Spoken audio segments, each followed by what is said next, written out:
everyone. Welcome to BizzTalk World Talk Show presented by Clickaway Creators. Today we have Mr. Carsten Ley. He's an entrepreneur, enabler, and project lead in customer experience, agile, and business transformation. He has been associated with large-scale projects around the globe, including Europe, Latin America, and Southeast Asia as well. The gentleman holds an experience of more than 2 decades being associated with names like Deloitte Germany, VW Mexico, Rolls-Royce UK, and Lazada Vietnam. In 2018, he founded Asia PMO as well. He's further an e-commerce specialist and was recognized as 2020 Global Customer Experience Thought Leader. So without any ado, let me introduce you to the man himself. Hello, Carsten. How are you doing? Thank you. How are you? I'm doing wonderful. Thanks for asking. All right, so I guess I tried my level best to cover maximum about your profile as much as I know. But it's time for our viewers to hear something about you in your own words. So it would be great if you can brief us about your journey so far. Yeah, so my name is Carsten from Asia PMO. I'm currently in Vietnam, and actually currently is since almost 10 years. And how did I came to Vietnam? So I'm originally from Germany. After my high school, I made a bank apprenticeship, and I was on a track to become a local bank clerk in my area, from a very small town area. My family was very happy about that. But then I decided to study international business, and I did some internships in the UK and in Mexico. And I also worked longer in UK and Mexico for some companies you mentioned before. And then after a while, I went back to Germany, and that's where my career in Germany started, in Citibank as a project coordinator and in Deloitte Consultant as a project manager in consulting project, finance, change management, system integrations. Yeah, I was at that time 6 years in Germany, and I missed Mexico a lot, but I was not sure if I want to go back there. And I was thinking, which area in the world is a little bit similar, cool, sunny people. And I looked at Southeast Asia for sure, and also very booming. I mean, a very promising future area when we speak about e-commerce later. And yeah, so I applied in Vietnam. I worked 3-4 years for a company called Home Credit, which is a cash loan provider from Czech Republic. I still was mainly in project management, so old style project management, PMI, waterfall, traditional. And then we came across the customer experience project. And because I was the project manager operationally, they gave me the customer experience project and made me customer experience manager. And my task was to build customer experience end to end for Home Credit. And I did it for 1 or 2 years with the guidance of the headquarter. And then Lazada asked if I want to come over into e-commerce, which was very exciting for me. I mean, I never worked for a startup before. I never worked for an agile, fast moving company before. Also first time in the retail market. I mean, real products, not like banking stuff, which sometimes you cannot imagine. And I moved over, and I was 2 years VP customer experience and customer service, also for the call center for Lazada. I learned a lot in the way of working, in the way e-commerce is done in Southeast Asia, bigger players, smaller players, the differences between the countries here. And after that, I decided with my Australian partner that we do our consulting business, focused on our past experience in project agile management, customer employee experience, and also OKR. So a lot of business transformation topics and how to really make companies ready, especially now for this brave new work from home or work from everywhere world, which we are facing now. Exactly. That's not just a journey in terms of experience, a journey in terms of geographies as well that you travel. Yes. That's wonderful. That's wonderful. And I believe in this journey so far, you must have faced a lot of obstacles, the path of success. I believe the answer would be yes. And if it's yes, then I would love to ask you, how did you overcome and, supersede them? I mean, as in, how do you overcome the obstacles that you must have faced in your path of the journey?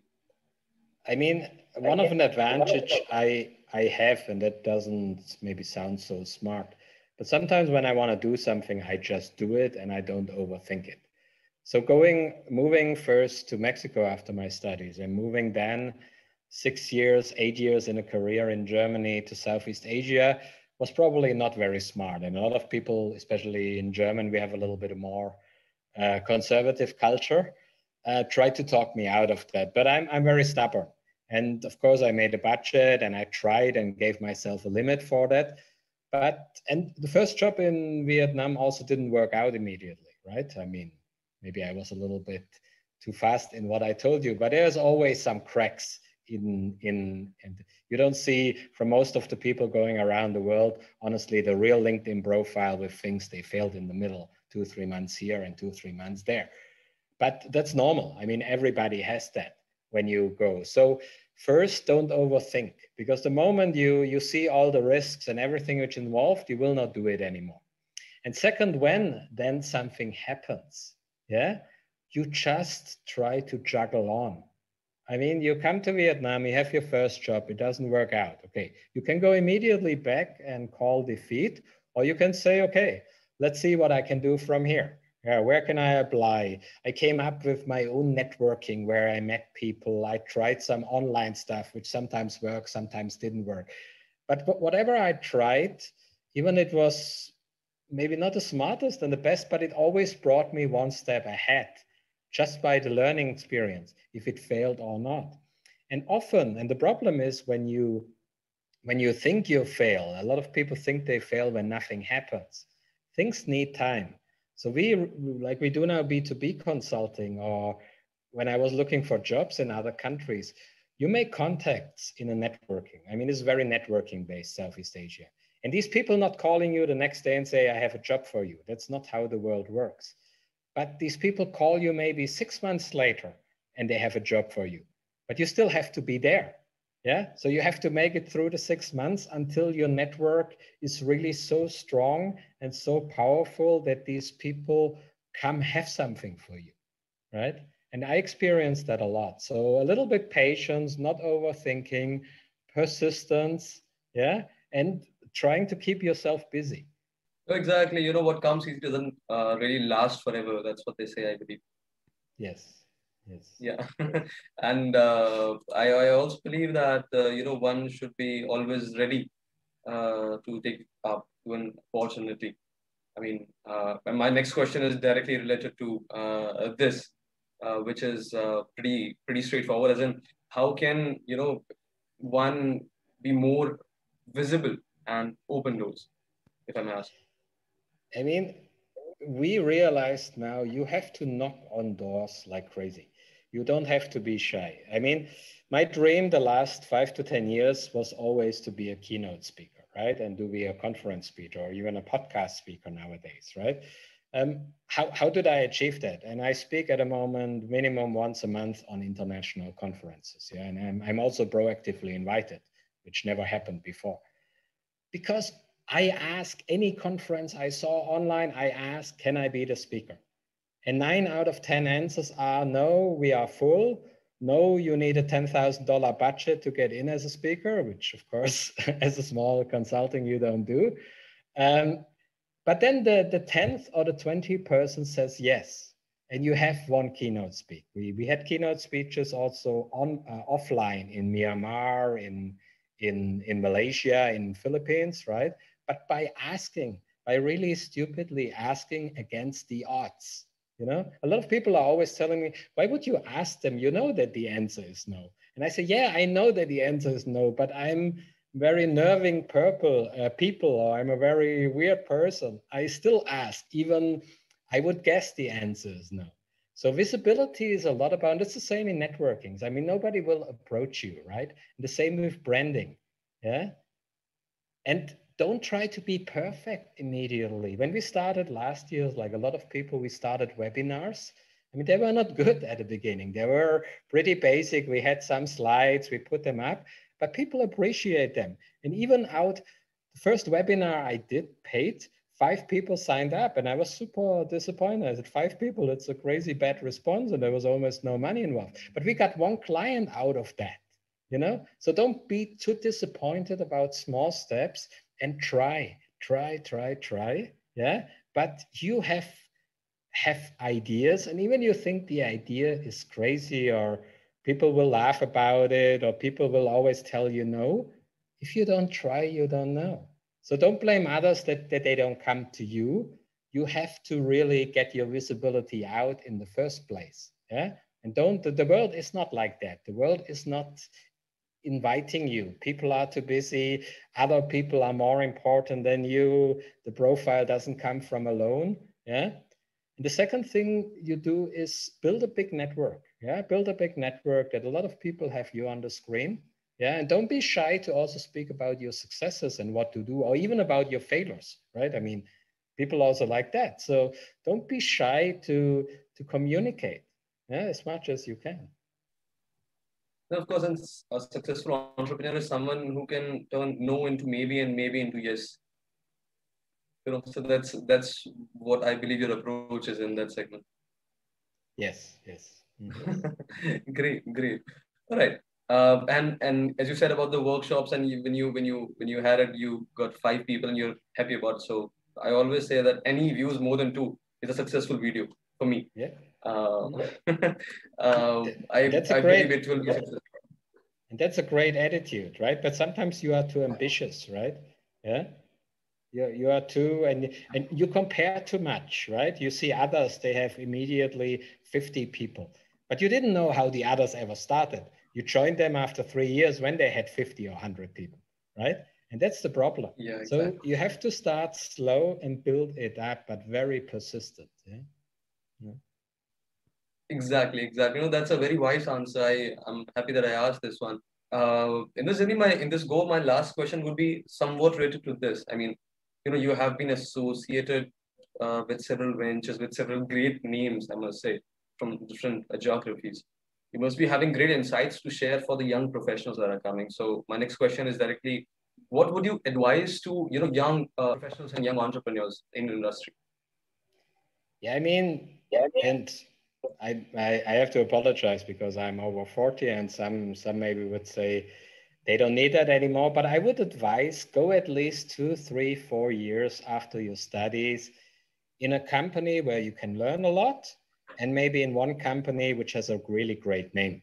Even you cannot learn a lot sometimes. I mean, sometimes it's connected, some not. Some you have to be honest about it. Sometimes a smaller company you learn more, right?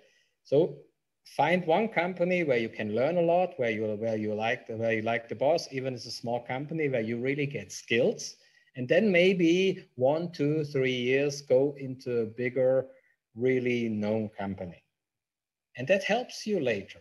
I mean, really, if you're not like an Elon Musk who builds his own companies who get bigger and famous, maybe one famous company in the CV is not too bad. Yeah. So that's my advice. And also, these companies, why they are big and famous, they don't do everything wrong. I mean, a lot of now young people despise them and say they are slow, they are big, but they made money the last 100 years for some reasons. And you should also learn that. Yeah, I mean, there's also something to learn from these, maybe from some of you perceived old style companies, right? So that's the advice around the brand. I mean, get something in your CV. You can start with internships, yeah, or then directly with jobs, but build it up. And then when you do your own thing. I mean, I was very conservative. We have Asia PMO beside Home Credit and Lazada job already since 8 years running on a very low fire. And then the last 1 year before I got out of Lazada, we fired it up with more consultants. Because maybe I was a little bit, I didn't know how it goes, right? And so maybe you have a great idea, but why not having a stable job and a great idea at the same time? Yeah, to have something in your CV, to learn a lot, to also have a stable income and not to be super stressed if some of your ideas don't work out, and then to build it up a little bit more slow. Yeah. And then to find the right time when you say, okay, now I think it's marketable, we can make money out of it, we can live a little bit from it. Yeah. Why not do it? Yeah. Or we have enough founding money somewhere. Yeah. No, that's wise advice, I would say. Carsten, I would like to just, for 2, 3 minutes, I would like to go more deep into this. As in, so that's an advice for someone who is into, a job profession, I would say, right? What if you talk about the founders, as one yourself? Uh, how do you motivate someone who is just a college dropout, or someone coming out of the coming out of just high school or a college, having a disruptive idea with them? How do you want them to go ahead with this, or how you came up with this with the idea of Asia PMO? Should someone go ahead for a startup having an experience with them, or should someone go for a startup and learn while doing what they are into? I mean, it depends what you're doing. We are consulting, right? I mean, I cannot sell consulting if I don't have experiences before. Of course. Yeah. And before, when I was in Mexico after my studies, I already tried to do business trainings, and I was like semi-successful, but people were partly laughing about me. I was like 26, 27. They're like, why should we hire a business trainer under 30? We need somebody with experience. Yeah. I mean, that's a little bit the sad reality here. So in B2B business, it's very difficult if you don't show experience. Now, when you have a really good idea, B2C, it doesn't really matter so much. The problem is if you have zero experience in organizations, then you end up needing guys like me to really scale up a company. I mean, of course, you can do something with 5 or 10 friends and everything goes well. Even I would not advise you to just hire friends, because that's can be very stressful. But once you go over 15, 20 people, you have to know something how to organize a company, how to motivate employees, about boring stuff like legal and benefits and compensation. I mean, all this stuff you need to cover with a company growing. Yeah. And either you experience that as an employee somewhere, you don't have to be a HR boss, but at least you have to experience that, or then you need to get consultants probably in. Yeah, like a lot of, I mean, let's be honest, even like Zuckerberg, Facebook, what would Zuckerberg do without Sandberg, who is the COO? And she's super experienced, right? Because Zuckerberg, after 500,000 employees, he had no clue how to run a company. And I'm sorry to say that now, right? But or Eric Schmidt in Google is the same thing, right? So you have to be realistic. Of course, you can found immediately, but to grow and build a company, you need to either have the skills or hire the skills or learn them.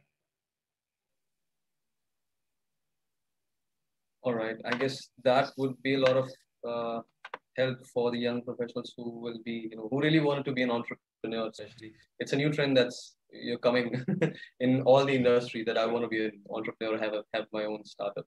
Everybody thinks that they will end up being a billionaire.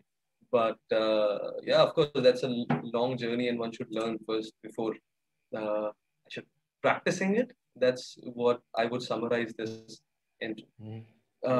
It has been a great chat with you, Carsten, as of now. Is there anything that you want to add on from your standpoint? Because, and in BizzTalk, what we're trying to do here is we are trying to make a big, and better community for business individuals and for young professionals, so that they can come along and learn more about it. So how do you like the chat? No, it's great. I think it's a great topic. And what I would like to add, try, right? I mean, for the biggest thing I learned in my life, the last 20 years in my career, don't overthink and try. Even when you get scared now, what I said about operational knowledge and stuff like that, try, yeah? And build it up and see how far you go. And don't be shy to ask for help, yeah? Sometimes even people in my age can help you, yeah? It's all about try. Yeah. Right. Okay. All right. Cool. Great, Carsten. So, at the last, I would say thank you so much for sharing such great insights with us.